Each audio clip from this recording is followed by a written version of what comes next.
problem number one as Trinitarians is that Jesus was a Jew. And the problem with Jews is that they have this creed about God. And in the first century, Jews did not believe in the Trinity.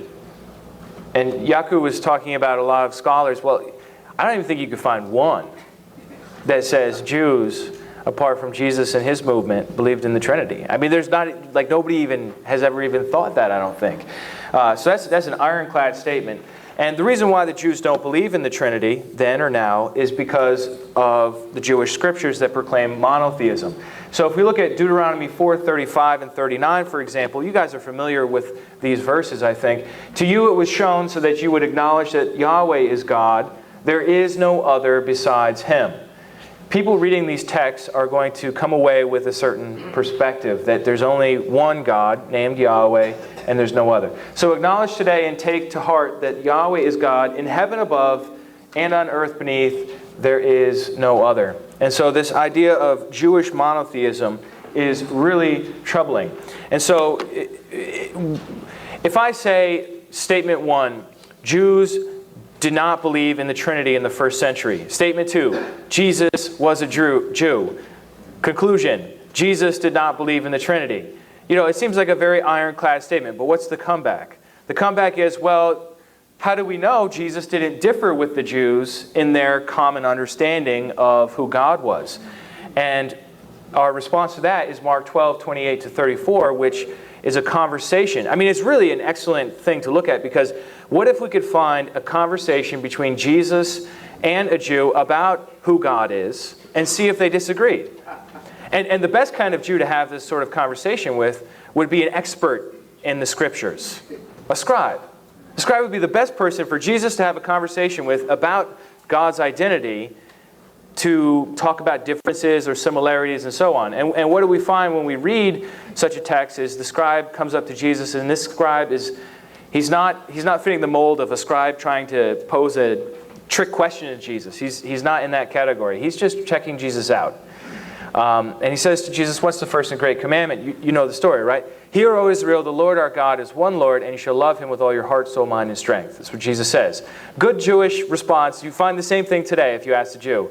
Even if it was a liberal Jew or a conservative or Orthodox Jew, they all say the same thing. That's the core of our faith as a people. And so Jesus is responding like a good Jew and saying that God is one and you're supposed to love him. And both of those things are important.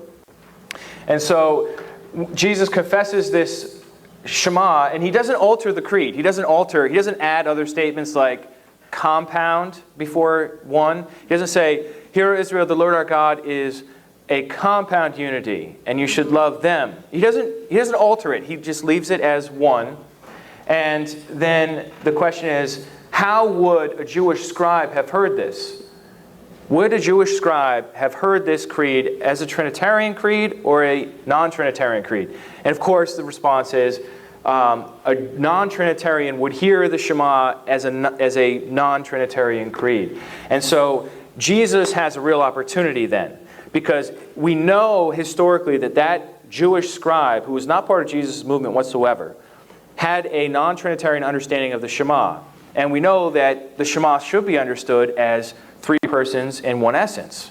I told you we're pretending to be Trinitarians, right?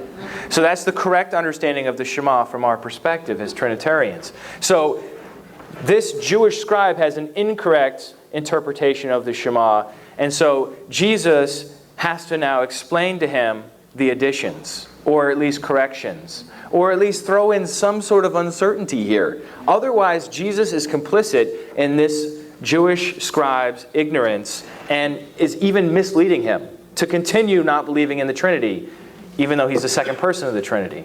So you see how this is a problem for us as Trinitarians. How could this Jewish scribe have heard this?